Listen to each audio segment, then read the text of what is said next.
All right, Bimang, today is Thursday. It is August 6th. Welcome to the Dog Walk presented by Barstool Sports. Before we get into today's episode, I want to talk about Reese's. Connor Griffin, you're with me here today. What is your favorite Reese's product? Animal crackers are up there. I would say probably my favorite all time, though. It's got to be the Reese's Big Cup marshmallow. I like that. That's a new answer. The marshmallow, like, fluff layer in the middle of it. It's very, very good. Were you a fluffer? That's a fluffer nutter, right? So I was never really into the fluff when I was growing up, but Yeah. I've just recently gotten into it now with the Reese's. How about opened that? my eyes. If that was I don't know when that product came into the market, but if that was in the market, you might have been a big fluffer nutter guy. I might have to, figure it out. Yeah. I got a lot of thinking to do. I like it. Everyone we have in here, we talk about Reese's. They have a different kind of product that they like. So I like that the marshmallow is yours because really there's something for everyone when it comes to Reese's. Because Reese's is the official candy partner of Barstool Sports. Go get Reese's wherever you shop.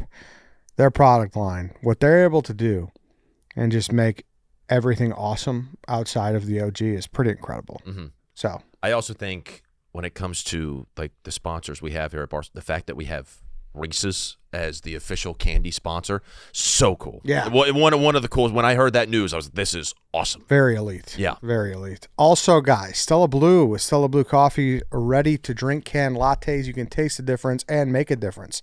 Stella Blue cans are made with 100% Colombian coffee and packed with 190 milligrams of caffeine to fuel your day. Whether you're heading to work, the gym, a road trip, or just need a better afternoon pick-me-up, Stella Blue delivers smooth taste wherever you are. And now it's easier than ever to keep your fridge stocked because Stella Blue canned lattes are available in convenient 4-packs. Here's the best part. 100% of the proceeds will go towards our We Brew to Rescue mission, in which we're funding the adoption of 1,000 pets across the country. Grab a 4-pack of espresso sweet cream or espresso cafe mocha today on StellaBlueCoffee.com. And once you try them, you'll understand why they are the best canned lattes out there. You can also find Stella Blue in select Circle K and 7-Elevens around the country. Go to the store locator on StellaBlueCoffee.com to find a store near you. All right, so you heard him there when we were talking to Reese's. Connor Griffin is my guest today. We're going to chop it up. But Connor, before I welcome you, I'd like to give you the floor because you have a very important announcement today. I guess, yeah. I mean, I have the notes app if we want to pull it up of all the people I've had sex with in the office. Is that what you're talking about? What I'm talking about. No, I have not. It's great to be here, Eddie. Thank you very much. Yeah, thanks for jumping on. You were on the draft last week. Mm-hmm. Love the drafts, by the way. Whenever you ask me to join, I'm thrilled. Yeah, it's a fun format. Yeah. It's a really fun format. So, yeah, you've done a few, right? Did you do franchise? I know you obviously just did the top movies of since 2000. I think you did franchises, or am I wrong? No, I think I was maybe supposed to do that one. Maybe you reached out and I just wasn't available. I did Best Superpowers. Got it. Okay. That was the one where White Sox Dave said he wanted like Go Gadget. Yeah, Go Gadget Arms was like his number one pick. I was like, all right, dude. But I love them, but I don't think I've ever been on this. So yeah. Oh, good. We're just gonna chop it up for a little bit here. Hell yeah. Hear about Connor Griffin. So you've been with us since you started as an intern on the Yak, right? Yeah, I started May of 2022, so right out of college, post-grad internship in New York, and was in New York for about a year, and they just handed me the Yak, social and editing, and at the time, nobody was really doing it. Tyler Miller was, but he had a bunch of other projects that he was doing at the time, and they told me when I got the internship, like, study up on the Yak, because that's what you're going to be doing. And you're like 25? 26 now. 26? Yeah. About to be 27 in December. Are you going to make a Smokes like blog post about how 27? Yeah, I think so. Comes at you quick. Listen, I'm starting to.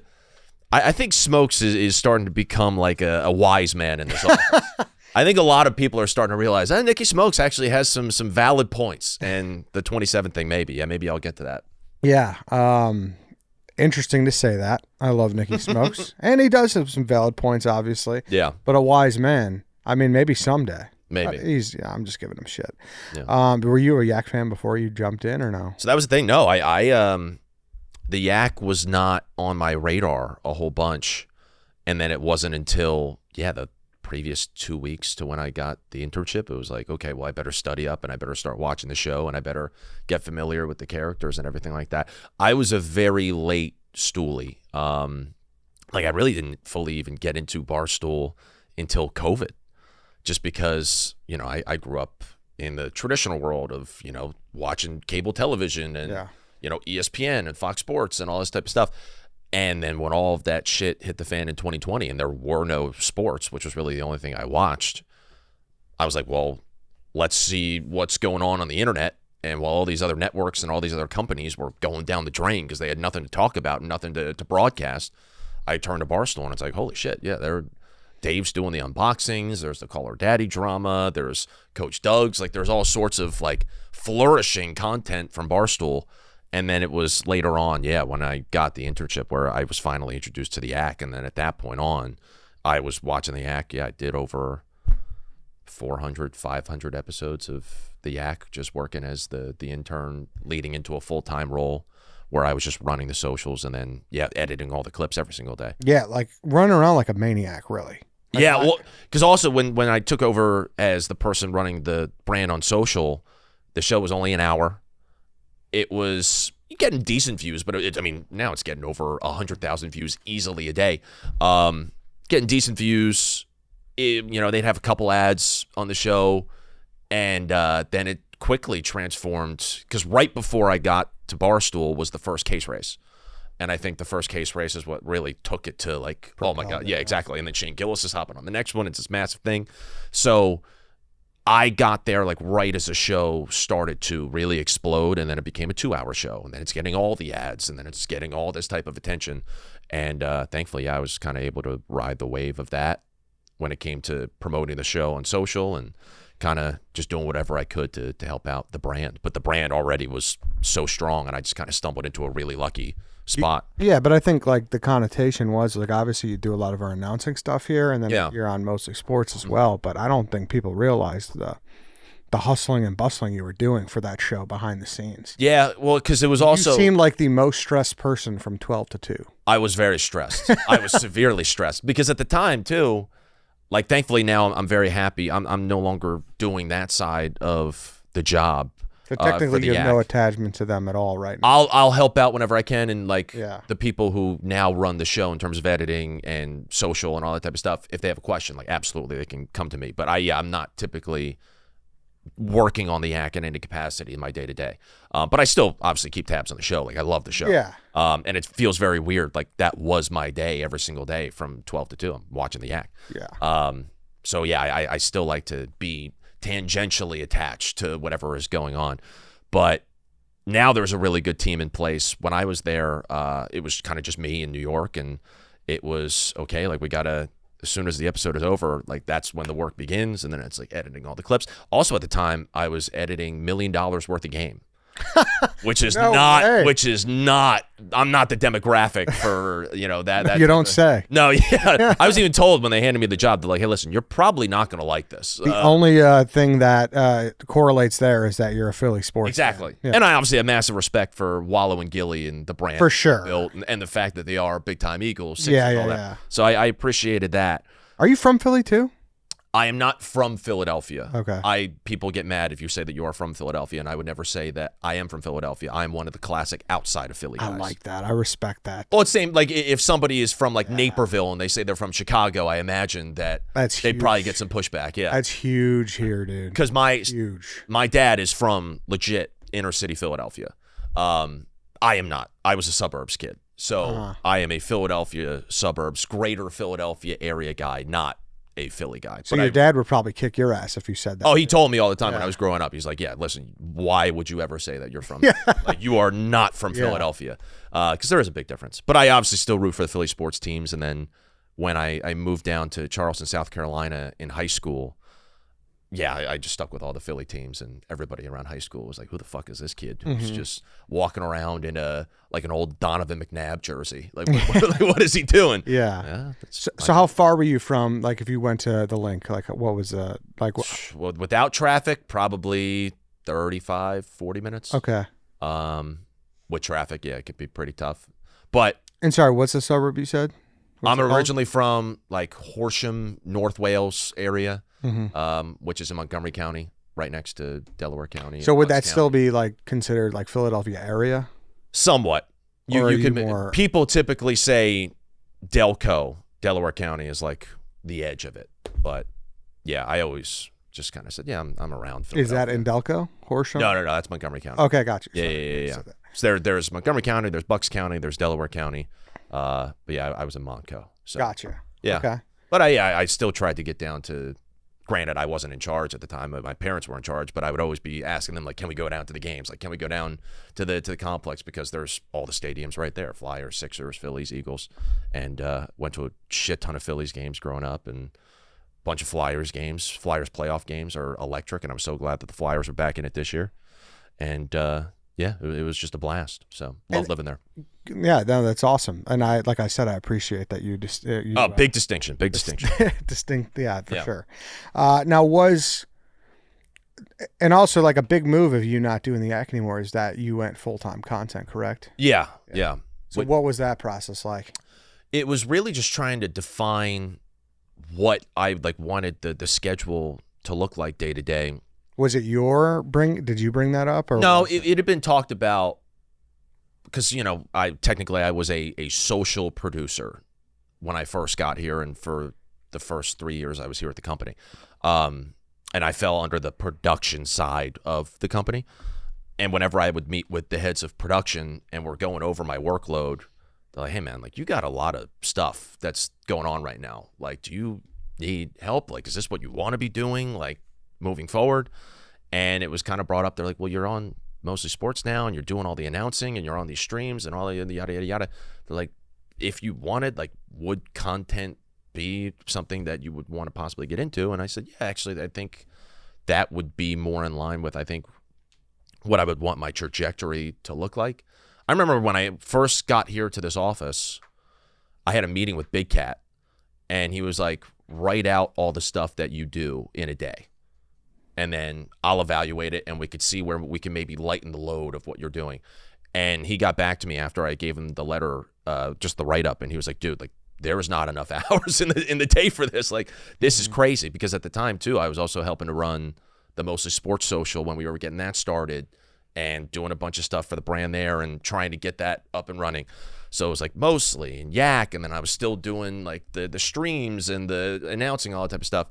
And eventually it kind of just fine-tuned into you could just focus on doing the content. Because for a while I was doing pretty much the same stuff I do now, and then the additional producer work every single day with the Yak and with Mostly Sports. But now that's just more defined. And so you don't do any social or production for Mostly Sports? Occasionally, if there's a vlog, I still love editing. That's the thing. Like, really? all the stuff that I like will post on my own socials, like that's all edited by me. Just because. So are you like because now I think we're getting into the space where like there's social editing and there's like long form editing. Yes, very big. Kind of like how there's a distinction between Philly and outside Philly. Yeah. Very big distinction between social editing and long form. Yeah, like can you turn around and edit that beach volleyball vlog, or like if they needed me to, yeah, you're able to do that. You have those tools. We've done a couple, like we did a vlog recently where Mark and Ebo, they went to the Indianapolis Motor Speedway and they did the Indy 500. Got a full tour. They got to go out on the track and be in a race car. It was sick.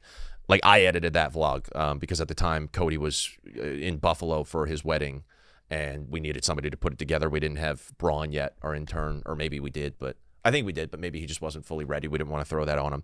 So I edited that one. Guy Fieri, Brandon and Mark did an episode with him, had a vlog from it. I edited that one. I could still jump in, and if there's help needed, yeah, I can edit a vlog. And you really enjoy doing it? It's a lot of work, and I am very much a guy where it's like, whether I have, 7 hours or 7 days, like, I'm going to be finishing up the vlog at the very last minute. Like, because as long as I have the time to do it, I'm going to keep, like, tweaking it, and I can never, like, settle on just, okay, now it's done, in the can, send it off. Like, I'm constantly like, okay, I don't like this a whole lot. I got to make this better. This could be shortened up. I get very in my head about it. So I run myself into a wall with it, but I do enjoy it. Yeah. So is that like more of an overthinking it is. Characteristic, or more of a like perfectionist? I'd say, yeah, it's very much overthinking, and I'll watch it back and I view it one way one time, and then I watch it again, and then I view it another way, and I'm like, okay, I got to constantly change it.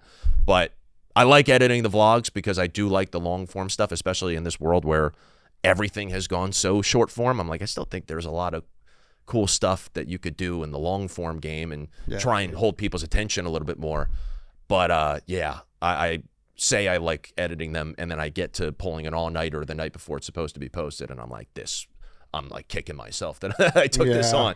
But then I watch it and I say, okay, I'm proud of it. So I think, yeah, that's something. Even when I first got to Barstool, when I was with the Yak and I was trying to think of new ways that we could like develop content, one of the first things I did was when we were doing the Barstool Invitational, the basketball tournament, and it was at Wells Fargo in Philly. Now it's Xfinity Mobile Arena, but we were in Philadelphia, and I just asked, like, hey, can I tag along with the camera and just like film this whole experience of you guys playing Yak basketball in this NBA arena in front of a crowd? And then I put together like a whole 30-minute documentary, Dana B style, actually, Dana Beer style. And that was actually how I got added to the Yak group chat for the first time. Really? That was when I made that. They were like, okay, yeah, we can add the new kid in. And that was kind of how. Good. You were still just an intern at the time? This was a couple months into full time. Got it. But you got to earn your stripes. You got to earn your way into the Yak group chat. For sure. So that was kind of like my way, and I haven't left. You're They'll probably kick me now? out soon. Yeah, I'm still in there now. They'll probably kick me out just because I'm not really fully doing anything with the Yak anymore. But well, would you be sad if they kicked you out?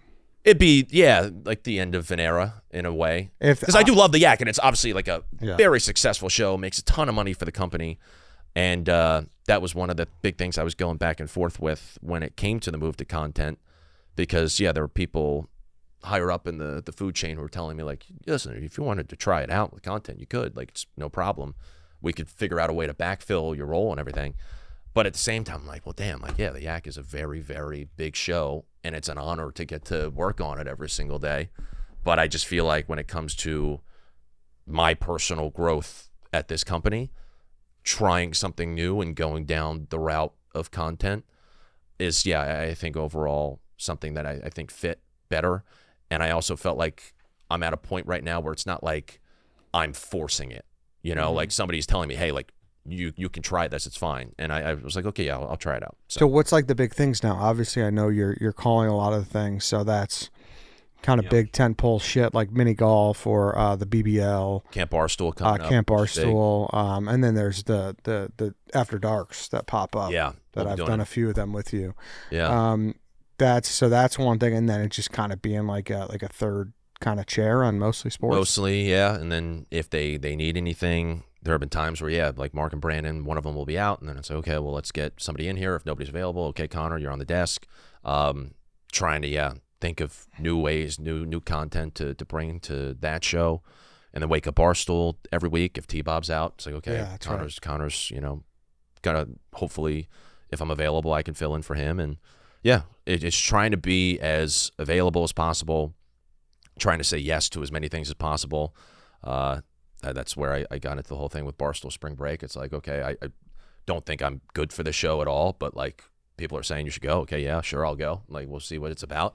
Just trying to be open to any new wave of that comes your way. Yeah, exactly. So I want to get into Barstool Spring Break in a second. Yeah. But I want to, well, firstly, like, so obviously I know you went to Penn State. Mm-hmm. Is that what you went to school for, though? Is that where you learned how to edit? Not where I learned how. So I learned how to edit in high school.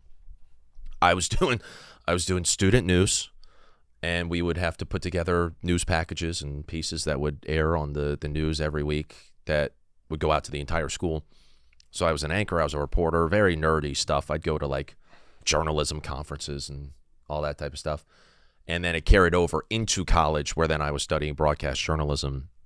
And again, very buttoned up, very professional, very, okay, we're doing hard-hitting news. We're doing, you know, I was still in sports, but it's still very serious. We're taking this in a very, again, professional approach. You're not going to be able to, you know, have fun with it or be loose or whatever. It's very like, you know, by the book. And then eventually COVID came around, like I said, and got introduced to Barstool, and I started making some more lighthearted, funny videos in my mom's place when we were on lockdown that I would also edit because I had the prior editing experience, and I'd do some weird shit, post that, and then ultimately it caught the attention of the Penn State Barstool account. And that's when I started working with Penn State Barstool, and that kind of changed everything with the trajectory of. Got it. Okay. Like I was on a very serious, like, journalistic path, What's And then what's the most serious topic that you covered? I covered like the diversity within the teaching, within the professors, within like the tenured. Yeah, like breaking down statistics of like, oh, we have 5%, blah blah blah. I'm like, what am I doing? But again, I was mainly still on the sports side, and I thought I would always do sports, and like I wound up working. I was a student reporter for the Penn State athletics department, and I'd be on the sidelines during football games, which was awesome. But that was still very much, again, by the book, and we're not crass, we're not inappropriate, we're not anything. So then I would do Penn State Barstool on the side, kind of at first. And I realized, oh, this is actually a lot of fun. And I just got to be like a faceless person running the account, but I could put my own spin on it, and I can, tweet about the football team and air out my takes if I had them, or like do whatever. And nobody really knew that it was me. Mm-hmm. And so I could show a little bit more of like the creative side, and could show a little bit more of the unserious side.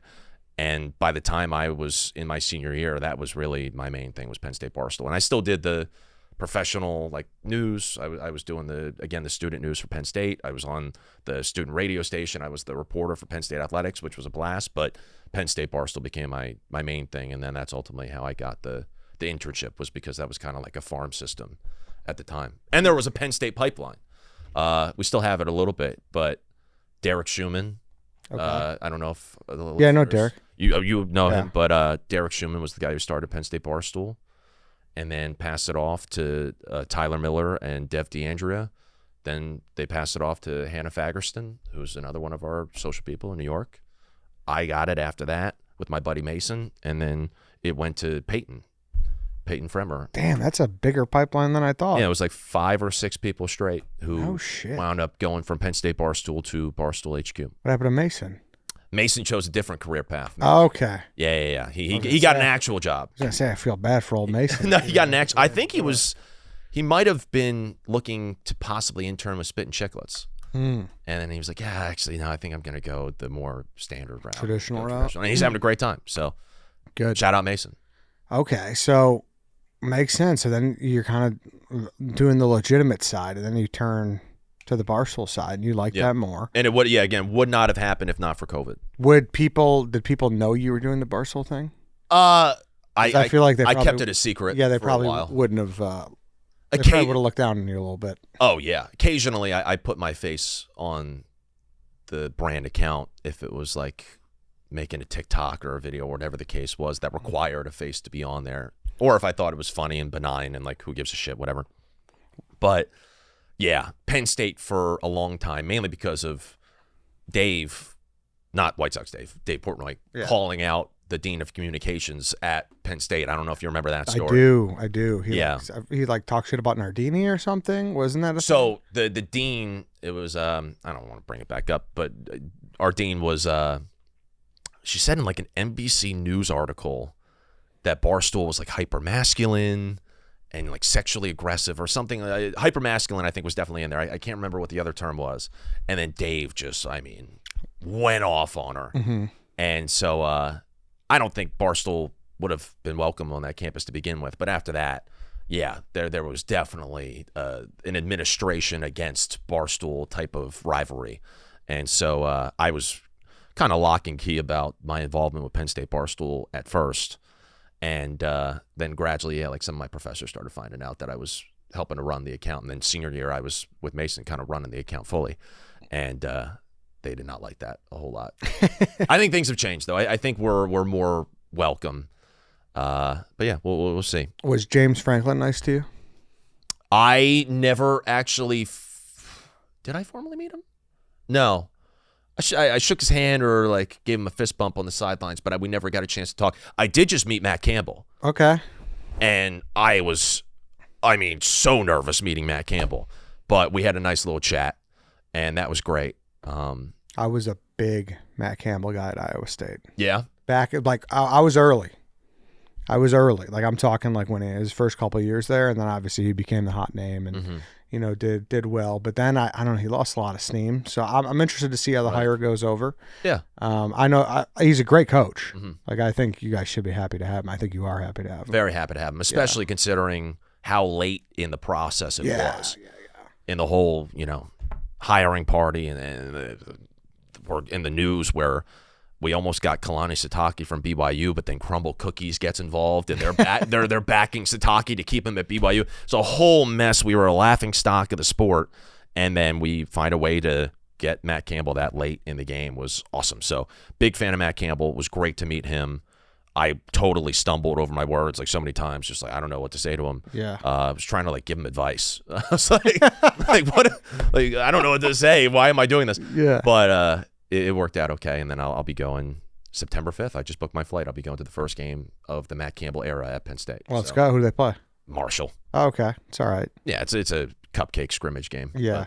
It'll be fun. So. Is that a must-do going to? Getting to his first game? Yeah, that was... Well, no, just for any sports fans. Oh, going to Beaver Stadium? Yeah. Yeah, for sure. It's, preferably if you go, it's for a night game. And it's a whiteout, hopefully, because I do think that's one of the greatest spectacles in all of sport. But even if it is like a 3:30 game and you get to experience the tailgating atmosphere, it goes on for miles and miles because there's just a bunch of open fields. It's you're in the middle of nowhere. It's cow pastures and just grass all over the place. So people drive from all over the place. They park their cars. They tailgate for hours and hours on end.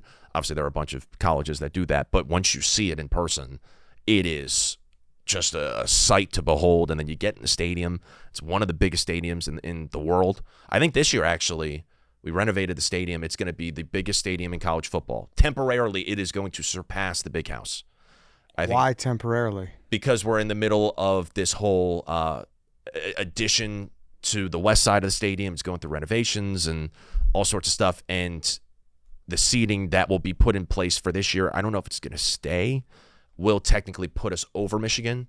But I imagine that Michigan is just then going to add a renovation of themselves, and they're going to try and top it. Get more seats. Yeah, because you can't be the Big House and not be the biggest house in college football. That's true. And I'll be going to the Big House this year for the first time. I heard it's actually dog shit. So really? I'm very excited. Where else have you been? I have been. That's the beauty of living, not the beauty, one of the beauties of living in Chicago. We're dead smack in the middle of Big Ten country. So I went to Camp Randall last year, Wisconsin. Madison, Wisconsin is everything that it's made out to be. It is such a great college town. I loved going to Madison. And I think we actually play Wisconsin on the road again next year, so I'll make sure to go back. But Wisconsin, went to Iowa last year. We lost in devastating fashion, but that was a great experience as well, and the wave lived up to the hype. Kinnick. Yeah. Jump around, I wasn't as impressed by. No. When I was at Wisconsin, the wave at Iowa, I was like, yeah, this is cool. This is really cool. You're a heartwarming guy. I am. I like to, pull on my heartstrings a little bit. Yeah. But outside of that, where else have I been for a Penn State game? Have you been to the shoe? No. I almost went last year, and then our season turned out to be a dumpster fire. And I was like, I don't know if I want to drive 5-6 hours, spend a bunch of money on tickets, hotels. To just get dumped on. Exactly. Yeah. I still had a little bit of hope that we could have won that game, but I was like, yeah, it would be a lot of money. So I'll get there eventually. But, yeah, it's one of my things where I know a lot of people say that they want to get to all 30 MLB ballparks or something like that. I really just want to check out all the cool college football stadiums. I haven't been to many. I went to a Bama game one time randomly. Been to Clemson a couple times just because I have a bunch of friends who went there, and I lived in South Carolina for a little bit. But I have not been to many historic, prestigious stadiums in college football. I need to work on that. Well, are you working on the Brandon Walker show or no? I am not. I am a supporter, but of course, as we all know, that's the show that Brandon is going to use to get away from mostly sports and get away from the yak, and he wants nothing to do with us. So I'm not involved in that. Who's involved with that? I know Blutman. It's both Blutmans. It's Liam Blutman, Lukey Blutman, and Ebo, I think, is involved in running some of the social on that. Ebo, by the way, got to give him his flowers because he does so fucking much behind the scenes that nobody ever sees, particularly with mostly sports. He's a workhorse. So shout out to Ebo. Hey guys, let's take a quick break because this episode is sponsored by Blue Chew. Guys, what do women want and need? Stability, reliability. Be her rock with Blue Chew. They're sponsoring the podcast and sponsoring your bedroom performance. That's right. With Blue Chew, you're not just having sex anymore. You're putting on a show. Blue Chew Gold is better sex in a tablet. They combine 4 ingredients into one powerful solution. 2 ingredients get you hard physically, and 2 support arousal and desire in the brain. It works fast and lasts. Guys, have a complete experience in the bedroom with Blue Chew Gold. There's a reason Blue Chew is the #1 brand for better sex. Experience it yourself at BlueChew.com. And we've got a special deal for our listeners right now. When you buy 2 months of Blue Chew Gold, you get the 3rd free with promo code DOGWALK. That's promo code DOGWALK. You will also receive an additional 10% off plus free overnight shipping on your first order. Visit BlueChew.com for more details and important safety information. We thank Blue Chew for sponsoring the pod and the bedroom. So as you've gone down this path of going full-time content, you did the spring break house thing. Yeah. How was that as an experience overall? Not great. That is not my scene. Yeah. It was cool to see Vegas. Like Vegas, I'd never been before. I was like, oh yeah, this is really nice. And I do get along with everybody on that show. I had a good time with everybody. I wouldn't say that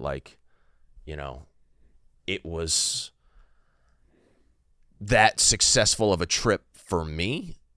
I kind of went out there with the hope that nothing terribly wrong happened for me. Like that would have been the worst if I had gone out there and then I make a massive mistake or I fuck up so bad and it's this lasting thing that keeps going and it's on the internet forever and it's brought up all the time, blah, blah, blah, blah.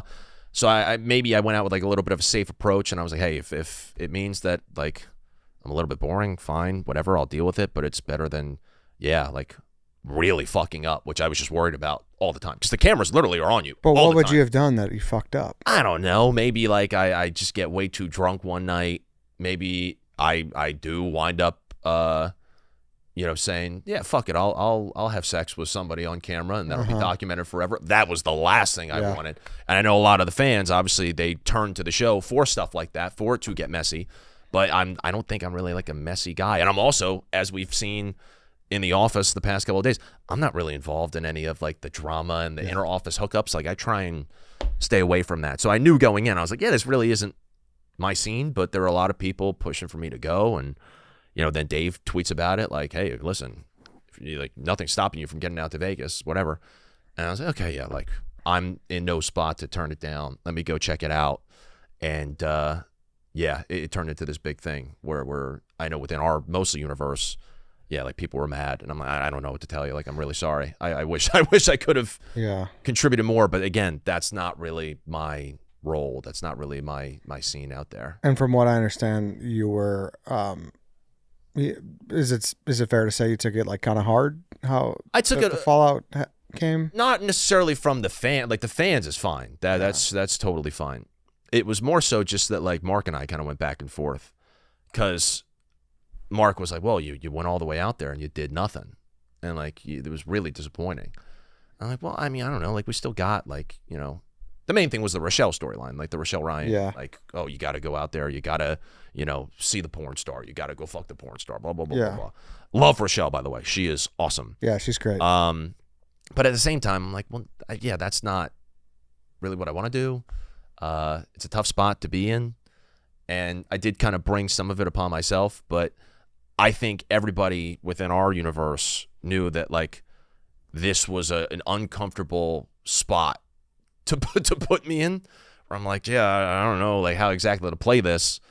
And still, I thought that it was played in a way that was semi-entertaining. We got a bunch of views. We got 10 million views, whatever the case was, across the platforms.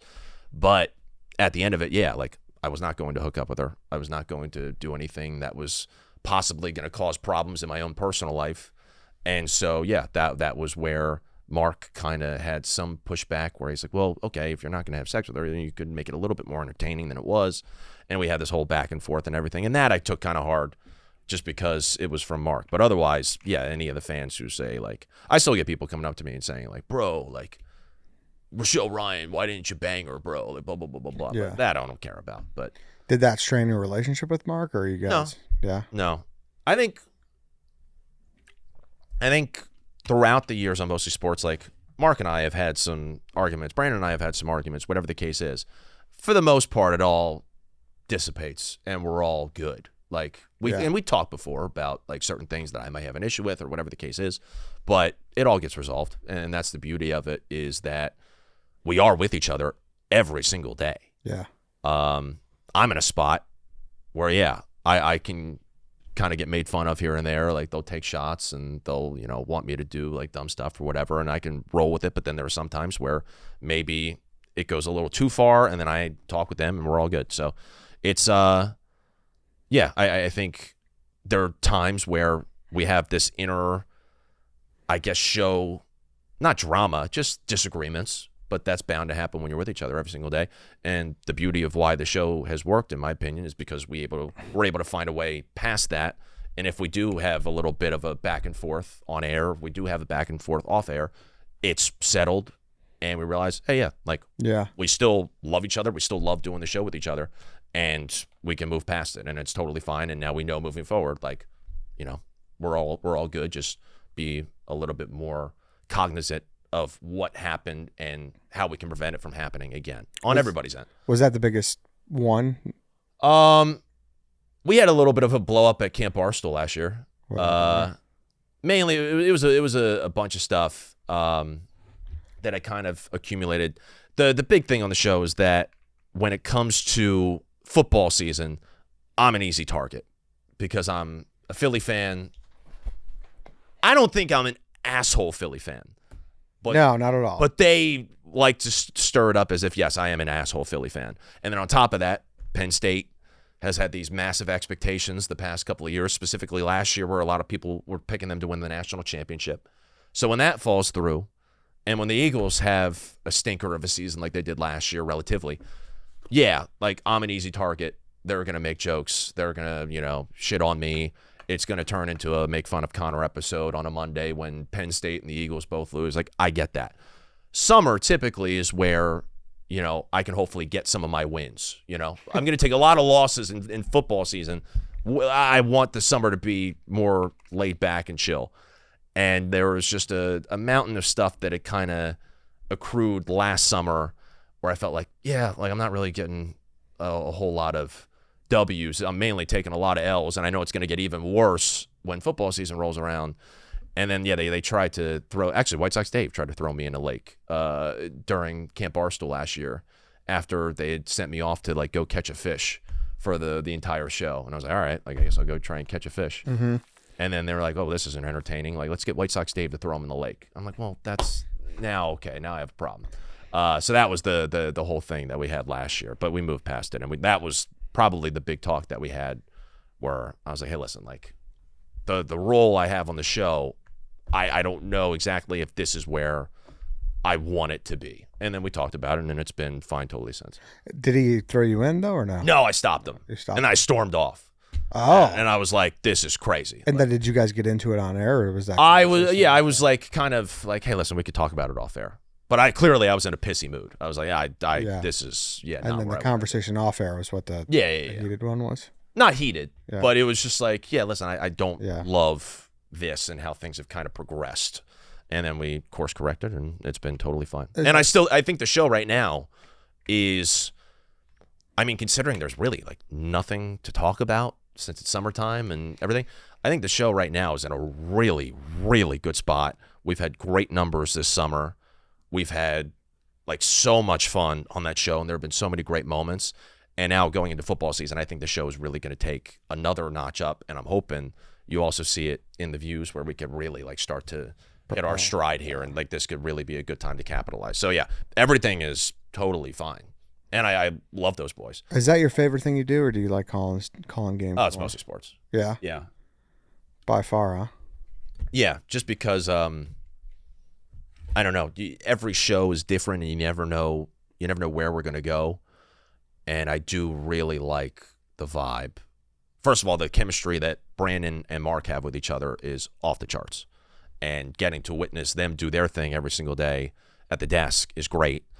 And then when I get to chime in and say whatever I want to say, because at the end of the day, even though I do get involved with some different stuff here, and if you look at my Twitter, I'm tweeting about a bunch of like random shit. Probably why I'm losing followers right now. Nobody gives a fuck. But I think there are lots of things I'm interested in, but at the core, it's sports. And so getting to be on a sports show every single morning that has a big platform and an audience, and people will come up to me in person and be like, hey, I love seeing you guys on Mostly Sports. Like, that really means a lot to me. So I like that the most, for sure. And you are or you aren't a Christopher Nolan plant? Not a Christopher Nolan plant. That is for sure. That was crazy. I wrote a blog about that. That's been one cool thing that I do love about now fully being in content, is that there is, I don't know if there's an expectation to blog, but I feel like a responsibility. I need to blog, and I love to blog. So I got to write about the whole Christopher Nolan thing, where people thought that just because everybody here at Barstool was giving a positive review of The Odyssey, which is the biggest fucking movie on the planet, oh, surely they're being paid to give a review. And that's not at all the case. There are times where we have movies as sponsors and everything, but it's very clear when a movie is a sponsor and when it's not. That was one of the most bizarre things. And for a while, because you came to me. Yeah, because you saw it a couple days before me. Yeah, and you were like, dude, I put out one tweet about The Odyssey, and all my replies are just people saying that I was paid to do this review and everything. It was crazy. I thought it was bots at first, and then I ran into somebody in person who was a fan of Mostly and was familiar with Barstool and everything, and he said, hey, man, like, are you guys getting like paid a little bit to do? Really? I didn't know you were. It was at Cody's Public House. I was waiting in line to get some popcorn, the self-serve popcorn machine there. And there's a guy who taps me on the shoulder. He's like, hey, man, huge fan of Mostly and everything Barstool. And yeah, he was like, are you guys, was there like a memo for you to post about Christopher Nolan, The Odyssey, and hype him up? I'm like, no, dude, it's the biggest director in the world. We've been looking forward to this movie for years. Yeah, it was like a multi-$100 million budget. And it's got the most star-studded cast that you can imagine. Yeah, like we're going to go see, we're a sports company, but we're a pop culture company too. And we talk movies all the time. Yeah, we do it all. So. Do you actually think that this new Brandon show is his first step at distancing himself from you guys? I don't think it would happen for a while. Yeah. But yeah, I believe him when he says that he wants to move down to Mississippi eventually, and this is his way of doing it, because as of right now, he's on the Yak, which has to be here. He's on Mostly Sports, which he at the very least has to be with Mark. So unless Mark wants to move down to Mississippi, then yeah, like that show has to be done here. And this is his first show where technically, yeah, he could do it at his house. He could do it in his basement. He could do it wherever. And I think if this really rips, yeah, I could see a scenario where Brandon moves down to Mississippi. I don't know what happens to Mostly Sports at that time, but I know it's not going to happen for a while. So I'm not really bugging about it. And we give him shit. And we say, like, oh, yeah, you're just trying to leave us. But I do actually think it's the right move for him. And the first episode was great. I can't wait to see what actually happens once we get into the season. I think it's going to skyrocket. So I'm excited for him. Is that a scenario where you would possibly see yourself in his chair? On Mostly? Yeah. I don't know. He says that. I don't think that would be. He said that publicly, or he made a joke about it. He's like, Connor, he might be the guy stepping up here. I don't think that would be right at all. I think Mostly, while I think I contribute a valuable piece of the show, Ebo contributes a valuable piece of the show, TJ, Cody, now Braun, Mostly, I mean, it does not work if there's not the relationship between Mark Titus and Brandon Walker. Like, even when we do have an episode where, Big Cat steps in there and the numbers are great, or Hannah Montoya steps in there and the numbers are great. The show is Mark and Brandon, and if one of them leaves, then I don't think there is any show. Time for something new, maybe. I mean, you could still, I don't even know if you could still use the name. You could still use the channel and try and do something different, but it will never be the same as Mark and Brandon. And I do believe, because there have been times where, people are out some days, people are on vacation. We got to, plug and pull, fit guys in, and we'll have a show that's really, really fun when it's kind of like a ragtag crew. But then we get everybody back together And I was like, yeah, this is what feels right. Mm-hmm. Because there is a chemistry that we've established over the past now going on 3 years, and we've done over 700 episodes together. And it's like, yeah, this is what works. So what is like ultimately, and I hate, sometimes I hate asking this question because for people who I know that are extremely busy and have a lot of things going on like you, like sometimes it's like, hey, I'm looking forward to just like improving what I'm doing now. Mm-hmm. But is that the case, or what are you like really excited to do? That's a great question. I think for me, it was always tough when I officially, and again on the show, they'll make jokes about it. And originally when I first made the move to content, they're like, oh, Content Connie, like this is blah, blah, blah. And they turned it into like this big deal. But when I first made the move to content, I was in this weird spot because a lot of what I was already doing, even though technically, yes, I was a social producer, was content. Like even though I was in production, I was still on Mostly Sports every day for 2 years. I was still doing all the announcing. I was still doing all that type of stuff. And yeah, you're busy. Yeah, so I was like, okay, well, when I officially moved to content, what is the difference? Like, what do I need to work upon to really validate the move? So that's why blogging, I've been trying to do a bunch. For my entire first 3 years here at the company, I was never trying to grow my own socials, just because that was not the goal. And I came in at a time Frowned upon, really. So I think it's different now. I think when I first came in, it was very clear, you are behind the scenes. These are people in content. And I'm not saying that there needed to be this great divide and like, oh, you can't talk to the content people. That wasn't the case at all. But I do think if I was running the Yak social account, but on the side, I was spending a lot of time and posting all these videos on my own personal account, I'd get an email or a text or something and be like, hey, all that time that you're spending on your own personal accounts, why aren't you devoting that into running the Yak? You know what I mean? Mm-hmm. So I was very scared at first, even when I got on Mostly Sports, and technically now, like I'm on camera, I was like, I don't want to be spending a whole lot of time doing my own socials. I'll tweet about like fucking Penn State football. I'll tweet about the Phils. I'll tweet about the Eagles, whatever. But I'm not really going to try and grow my own brand here because I'm still a producer at my core. Yeah. Now I'm kind of fucked because I'm like, well, shit, I've been here for 3 years and I haven't really done anything on my personal socials. Trying to get that started up. Trying to actually post on TikTok for the first time. And then I am trying to think of one thing outside of the announcing, outside of Wake Up Barstool once a week, one thing that can be like my thing, whether that's a consistent video series, whether that's, short form something, whatever the case is, something that I can do that hopefully can actually start making money for the company, which is the ultimate goal because I want to prove that I can be a valuable guy here and that it's not just, another salary that we have. Like I want to actually make an impact for the company, and I just have to figure out what that would be. Gotcha. Constantly brainstorming. So you're always looking for the next thing. Trying to, yeah. But it's hard because, like I said, there's a lot of things. There's a lot of ideas I have. There's a lot of things I want to do. But between running dog walk, stretch, running Let Me Show You Chicago, doing WUB, I fill in on the Yak. There's a lot. That's a lot of bandwidth, So right. It does make it hard. It's not to say that I don't want to do more things. Like naturally, that's like it's fun, and you're passionate about it. But it's difficult for sure. And it's not like because if you look at the schedule, technically, I do Mostly Sports every single day, but that wraps up around 11:30 noon. Like, okay, how do I then maximize the rest of the day? Yeah. But also part of being on the show. And part of being on like Wake Up Barstool or doing all this other stuff is that you have to be on top of everything else that's happening in the world, specifically in the sports realm. Definitely.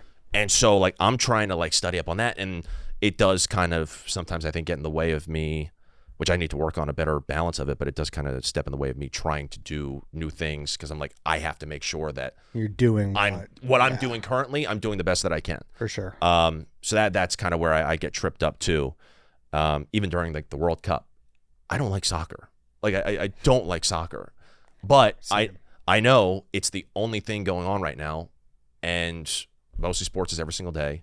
There were times during the World Cup where I'd be filling in on Wake Up Barstool more than just once a week because people were out on vacation and everything. I was like, I kind of got to know at least what's happening in the games. Like I got to watch, and so that's where I get kind of tripped up. And obviously the sports calendar is constantly going. So maybe, hopefully, I'm trying to maximize this next like 3 weeks before we get into football season, try and think of some new ideas that hopefully branch out and do, they result in other things, other content opportunities, all sorts of stuff. So I got to try and be creative and put the thinking hat on a little bit. What's the first thing that you'd pull out of your, let's call it your portfolio, to show someone that you're particularly proud of, or you think is really good, or people should check out? It's got to be,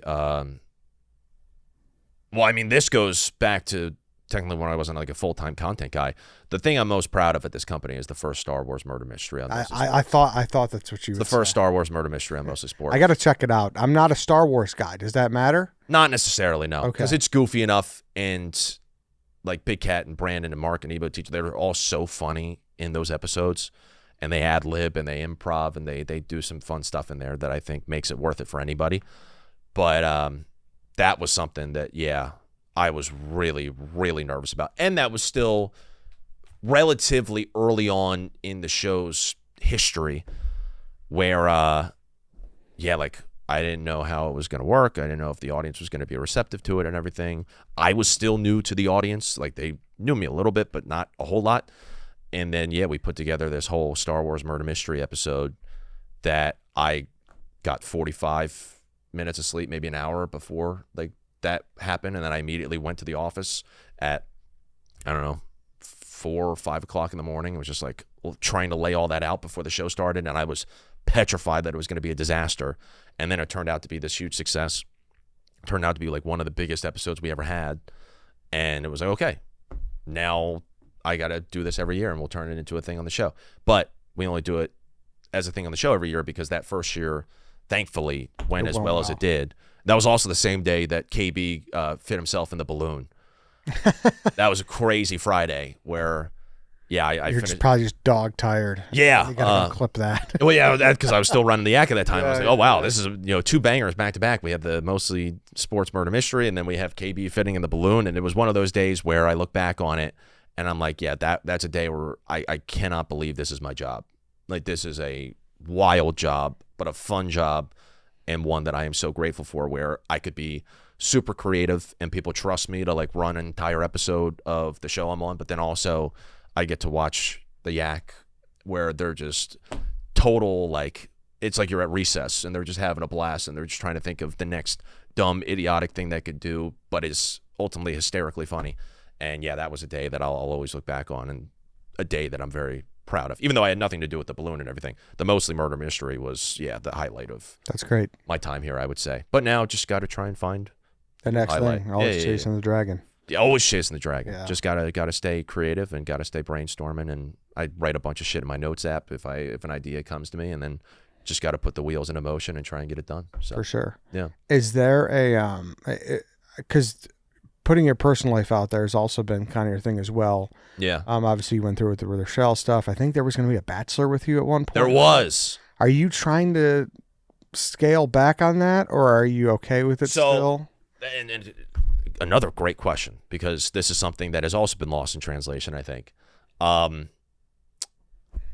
Originally, I was supposed to do, it was right after Jake Malasek had his dating show on the Yak, which was the first time we did it, and people liked it, and they wanted to do it again. And it was still at the time where I was somewhat new to being on camera, and I was like, oh, yeah, this Connor guy is a little bit weird and a little bit interesting. Like, what if we put him in the role of the Jake Malasek part? I don't think I've ever said this on camera. It's fine to say now, but I got into a relationship right before the Bachelor was supposed to happen, the original. Yeah. And so that fell through, and they wound up going with Mackenzie, and they did a girl version of it. Mackenzie is a dear friend of mine, and I thoroughly enjoyed that one as well. I thought that was hysterical. And then they were going to do it a third time around. Once, at this point, I was out of my relationship, which just happened to fizzle out, unfortunately. But then I was free, and Mark and Brandon in particular, they're like, oh, well, Connor's now single again. Let's bring back that dating show, and let's have him be the third iteration of it on the Yak. And we had a sponsor attached to it, and we were going to do it. And then the sponsor, it wound up not working out with them. It kind of fell through, and they were like, okay, well, do we need to do it a third time? especially, you know, if now the sponsor is not involved in it, we're not going to be making any money from it. And it just kind of died down. So that did not come about. But it's definitely a weird thing trying to balance, like, you know, technically, yes, like people know I'm single, so it's a joke on air, and like they'll know that, you know, yeah, like when it comes to the Rochelle thing, they can send me out to Vegas and I could go to dinner with Rochelle because I'm not in a relationship. But what's the line in the day-to-day of what I do on air to where I am not impacting my personal life, where I am still actively, yes, trying to find a girlfriend, trying to find the love of my life, all that type of stuff. So that's the part that is a struggle, where it's like, okay, how much can I toe here? Even the dating show, I was like, yeah, would this be like a good thing to do for the sake of still trying to attract, you know, like people in my personal life? Yeah. And yeah, that was one where I was like, yeah, I could do it. Why not? But that's really like the one thing when it comes to content, choosing to do this or that. My one big hold up, if there's a avenue of content that could impact what a future wife thinks about me or what a future wife's parents think about me, if it would be something that I would have to show my kids someday, and I'm like, I don't know if that would really be all that good.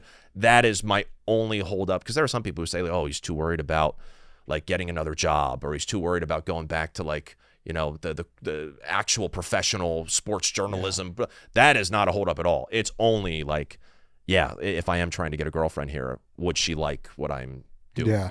So that's the main thing. So you're really stuck in the middle here because you want to put out good content. You want to be a guy who plays ball and does everything that's asked, but then you also want to make sure your personal side is good too. Correct. So that is it's a very fine line. That was also, I'm sure he'd be fine with me saying this, that was a conversation I had with Nick Taraney right before I went out to Vegas. Yeah. Where he was like, hey man, like be careful. Like you yes, I know you want to, you know, be all in on the content and everything, but just know that there are some things that you can do out there that might also really impact alter what you're trying to accomplish in your personal life. So that's the one thing that if somebody asked me to do content, hopefully I'll always say yes. Like I do not want to be a guy who turns down content.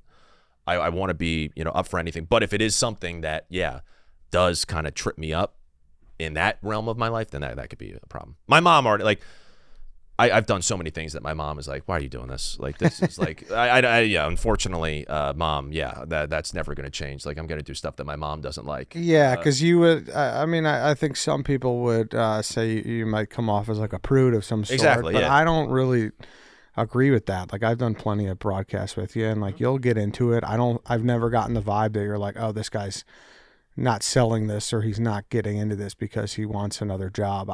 So I actually, just my read on it, I agree with you for sure that that's not the case. Like when Nick and I and KB were doing one of the home run derby streams, and they're like, yeah, send out a company email with Lego titties in it. Like, yeah, sure, I'll do that. Like, that I obviously received some blowback from it, but like, I would be down to do things like that.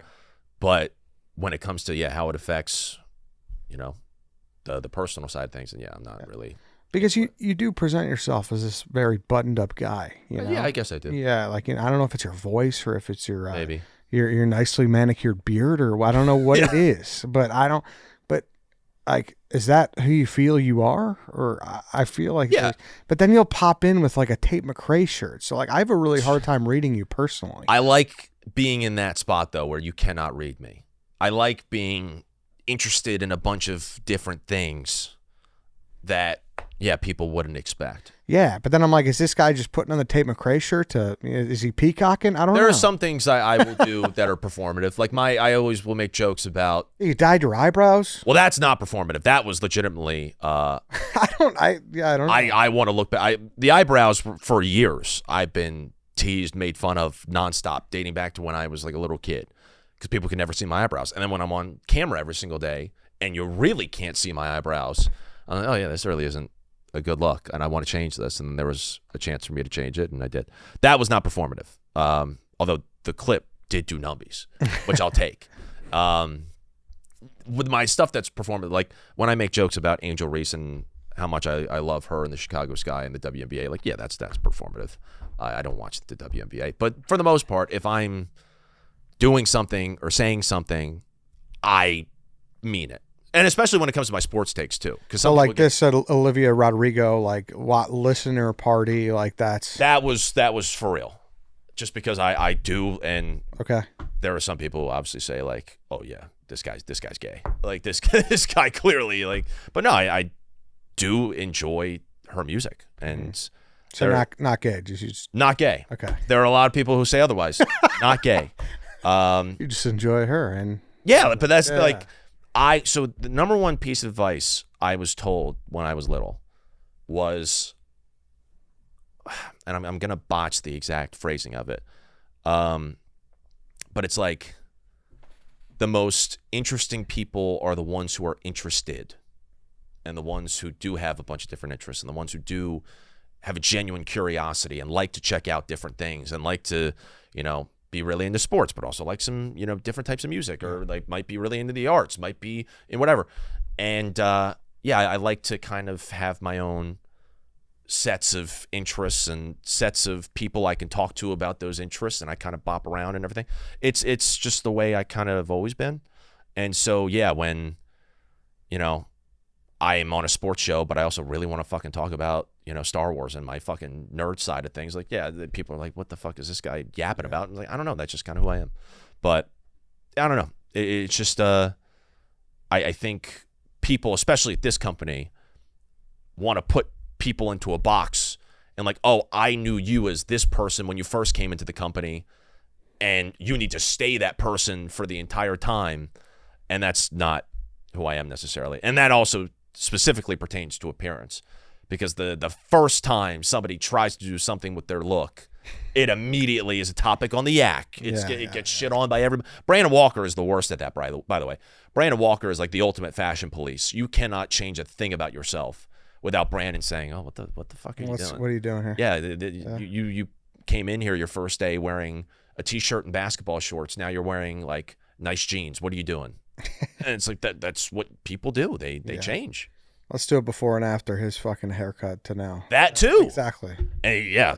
Jeez, you could talk about that. Not going to call him a hypocrite or anything, but he very much is adamant, like, you cannot change. And so I've changed a little bit just because I've gotten older. Mm-hmm.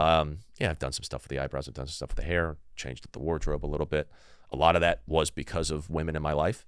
And now here I am. So I hope that, again, at my core, like, I'm still very much in line with where I was at the beginning of my tenure here, even though my role has changed and, some other things have changed, and now we're in Chicago, we're not in New York anymore.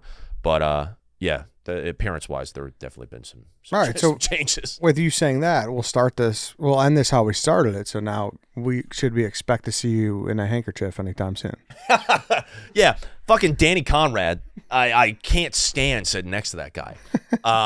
He put me, I don't know if we could put the tweet up in post or something, but he photoshopped me into, there's a picture of me at my desk, and then he put on my laptop screen a picture of me searching for a handkerchief bandana on Amazon. That's hilarious. And I'm like, dude, yeah, no, that will not be happening. Dude. I just, the inner office relationship stuff, I truthfully love working here. And it's another reason why I get mad when people are like, oh, he's worried about getting another job. I want to be at Barstool for as long as I possibly can. This is a dream job. I don't think you could replicate this anywhere else.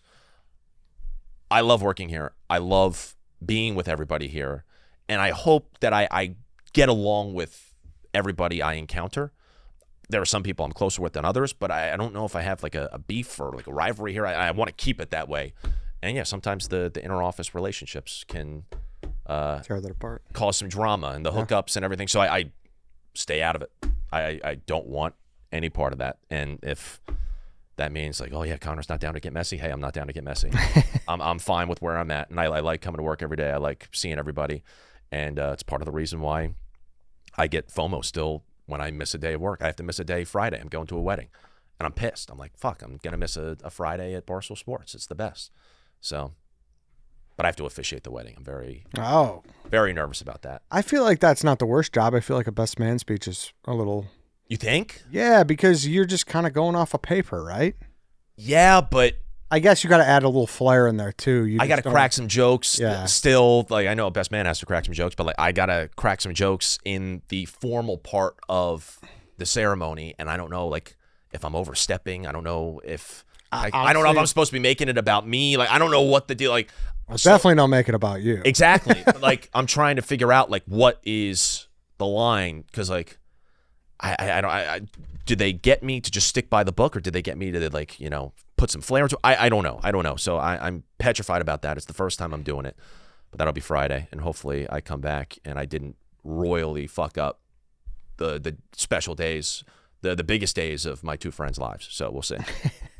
I love it. Well, all right, Connor, thanks for jumping in. Was there anything we didn't get to that, like, I don't know, like, is not a place for you to talk about on Mostly Sports, or something that you want to clear the air on, something that... Really? No.